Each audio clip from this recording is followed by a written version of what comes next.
देखिए, पैसा, दोस्त, यहाँ तक कि हमारी बिगड़ी हुई सेहत भी सब कुछ वापस पाया जा सकता है। लेकिन एक चीज ऐसी है जो एक बार चली जाए तो फिर कभी कभी वापस नहीं आती, और वो है समय।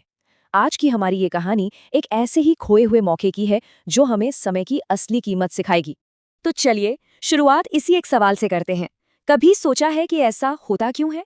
क्यों कुछ लोग तो जिंदगी में लगातार आगे बढ़ते जाते हैं, जबकि कुछ दूसरे बस वहीं के वहीं खड़े रह जाते हैं? यही सवाल आज हमारी कहानी के सेंटर में है। तो ये कहानी है गौरव नाम के एक लड़के की। गौरव बहुत ही आलसी था और अपने हर जरूरी काम को बस टालता रहता था। शायद ये एक ऐसी समस्या है जिससे कई लोग रिलेट कर पाएंगे। गौरव की ना एक ही आदत थी, हर किसी की सलाह को अनसुना कर देना। उसके लिए हर काम का एक ही जवाब था, अरे अभी तो बहुत टाइम है, बाद में कर लूंगा। और बस इसी एक सोच की वजह से वो अपनी पढ़ाई और जिंदगी दोनों में लगातार पिछड़ता जा रहा था। उसका ज्यादातर दिन बस दो ही चीजों में निकलता था, या तो दोस्तों के साथ मौज मस्ती करने में, या फिर अकेले में घंटों तक बस रील स्क्रॉल करते रहने में। और इन दोनों ही आदतों की जड़ में थी एक ही बड़ी समस्या, हर जरूरी काम को कल पर टाल देना। और जैसा कि हम सब जानते हैं, वो कल कभी आता ही नहीं है। आखिरकार एक दिन अपनी इस हालत से तंग आकर गौरव ने मदद लेने का फैसला किया। उसने सुन रखा था कि उसके शहर में एक बहुत ही समझदार बुजुर्ग रहते हैं, और उसने ठान लिया कि वो उनसे जाकर मिलेगा। उस बुजुर्ग आदमी के सामने जाकर गौरव ने जैसे अपना दिल ही खोल कर रख दिया। उसकी आवाज में ना सालों की निराशा और नाकामी का दर्द साफ झलक रहा था।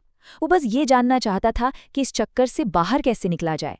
उस बुजुर्ग ने बड़े आराम से उसकी पूरी बात सुनी और फिर एक सीधी सी बात कही। उन्होंने कहा कि उसकी सारी परेशानियों की जड़ सिर्फ दो हैं, काम को टालना और समय की कीमत न समझना। और अपनी इस बात को बेहतर ढंग से समझाने के लिए उन्होंने उसे एक कहानी सुनाने का फैसला किया।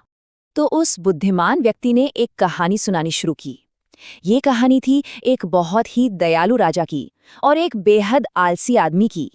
कहानी में राजा उस आलसी आदमी की गरीबी दूर करना चाहता था, इसलिए उसने उसे एक सुनहरा मौका दिया, एक ऐसा ऑफर जो उसकी पूरी जिंदगी बदल सकता था। शर्त बस इतनी थी कि उसे सूरज ढलने से पहले राज दरबार पहुंचना था। लेकिन उस आदमी ने क्या किया? वही जो वो हमेशा करता था। अरे बहुत टाइम है, ये सोचकर उसने पहले तो आराम से खाना खाया, फिर दोपहर में 2 घंटे की नींद ले ली।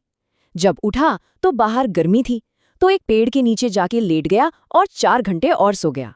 जब उसकी आंख खुली तो सूरज लगभग डूब चुका था। वो पागलों की तरह महल की ओर भागा, लेकिन तब तक बहुत देर हो चुकी थी। महल के दरवाजे बंद हो चुके थे। कहानी खत्म हो गई। बुजुर्ग ने गौरव की तरफ देखा।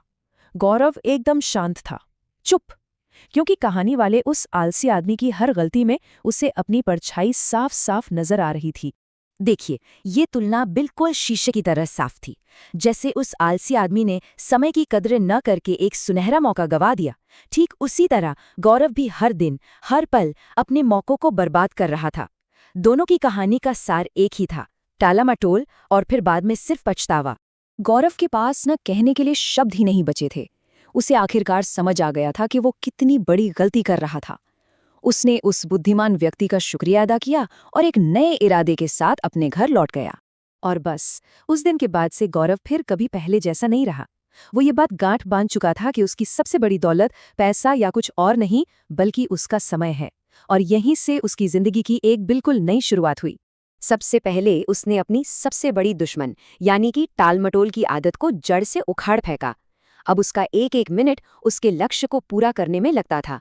और नतीजा ये हुआ कि कुछ ही महीनों में वो न सिर्फ अपने दोस्तों से बहुत आगे निकल गया, बल्कि अपने कॉलेज का सबसे काबिल स्टूडेंट बन गया। तो इस पूरी कहानी से हमें सबसे बड़ा सबक क्या मिलता है? यही कि समय ही हमारी सबसे कीमती संपत्ति है। अगर हम इसे यूं ही फालतू चीजों में बर्बाद करते रहे तो अंत में हाथ में सिवाय पछतावे के कुछ नहीं बचेगा। असली समझदारी मौका गंवाने में नहीं, बल्कि उसे सही समय पर पकड़ लेने में है। और आखिर में बस एक बात हमेशा याद रखिएगा, खोया हुआ पैसा शायद दोबारा कमाया जा सकता है, बिगड़े हुए रिश्ते शायद सुधर जाएं, लेकिन एक चीज है जो कभी कभी लौटकर नहीं आती, और वो है बीता हुआ समय। सवाल तो बस ये है कि जो वक्त अभी है उसका इस्तेमाल कैसे किया जा रहा है।